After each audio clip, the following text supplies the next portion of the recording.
Wandavision.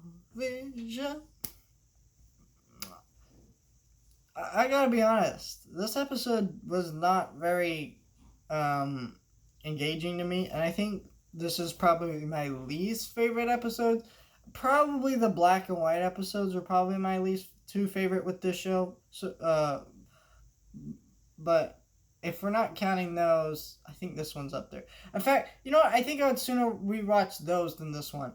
And I think a lot of that has to do to the fact that Wanda's depressed through this episode, and all the characters are acting depressed through this episode. I'm like, but and they're acting, and then it also just didn't feel like this episode had a clear direction and tone it wanted to go into. It just kind of felt like it was meandering around, and so I was sitting there just waiting for things to happen instead of just like, okay, so I'm excited about what's happening. I'm not excited about what's happening because it's kind of meandering around. And I also think the pacing in this episode was all like a little too fast and a little too slow all at the same time. It's a very strange problem, and I felt like just the note this episode left off on was just not very good. Spoiler warning for this episode, and yeah, let's get into it.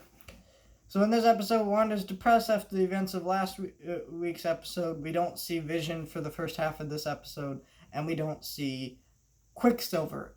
And we're kind of like, what's going on here? The kids are complaining about their game gets glitching out, and you see it like it turns from a controller to cards to different stuff. And Wanda gets like breakfast, and the whole reality's glitching out, and we don't really know what's going on. We don't see Hayworth for this episode, but Monica tries to go back in to warn Wanda about what's going on with Vision.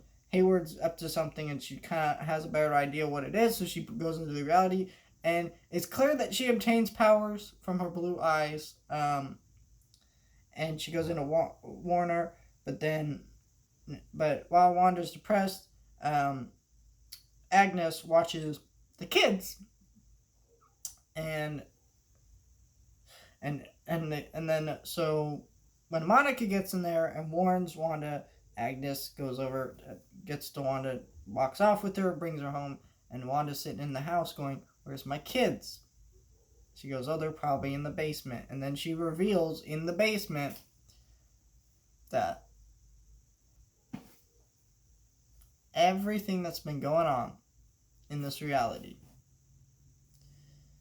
Wanda created it, and Wanda even states that she did all this, but there's been another witch in town messing things up for Wanda, and it was Agnes. I find it really weird with this twist because we saw last week's episode, and last week's episode made it seem like she was a victim, and that was, I think that was to throw the audience off, but I don't think they explained that clearly enough in a way that makes sense. Like, so she did this to throw Vision off. Why would she make Vision clearer on what's happening, right? That doesn't make sense. I don't know. And why is she even here? I'm sure they'll explain that in the next episode, but it's very strange. And then let's get into Vision's plot. Vision's plot is he's just learning about what's happening with Darcy, and Darcy is once again unfunny and irritating, and she's just, her part feels like it meanders. Her and Vision's, it just doesn't feel like Paul Bettany and her have good chemistry and play off each other really well, because they don't. And it's just, when I'm watching, and granted their scenes are very minimal, but it just feels like Vision just kind of is like wandering around like he's drunk or something. I don't know. It just doesn't feel like Paul Bettany was in it today. His performance in the last few episodes was great, and then this episode is just kind of like and Darcy's just kind of, I don't know. And then we get to the next part of this episode.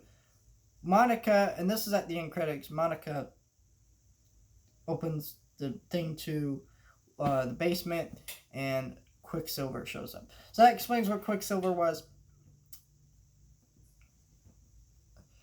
I'm just glad that they confirmed Quicksilver is a creation of Agnes, which is great because again, I was getting very pissed off by the idea that she would have been part of the X-Men, or he would have been the X-Men Quicksilver, and that's how they're bringing in the X-Men. Again, I still think they need a full reboot. I know it would be hard to recast Hugh Jackman and stuff, but you got to do a full reboot of the X-Men. I'm done with this nonsense. I think the X-Men movies, I respect what they did for comic book movies, but at the end of the day, they are bad. And they are bad because, well, not all of them are bad, but majority of them are bad, number one. And the continuity doesn't make sense. Overall, as a series of movies, they're bad. And the continuity doesn't make sense with those movies. They're dated in a lot of areas, and even the ones I like have a lot of dated things in them. And I think a better reboot we're definitely due for that. And so I'm glad this episode didn't do that. Didn't say, hey, this is how Quicksilver is introduced. But I just think this episode is just not very good for this reason. Wow, I'm gonna watch Wanda be depressed for a whole episode. It felt like a concept that should have been suited for like 10 minutes of the episode. Then Wanda moves on, and then it's revealed Agnes is the witch. And then the rest of the episode, they should have made this an hour-long episode, like 50 minutes, like a Mandalorian episode. The first 10, 15 minutes should have been Wanda being depressed, Agnes babysitting the kids, and then she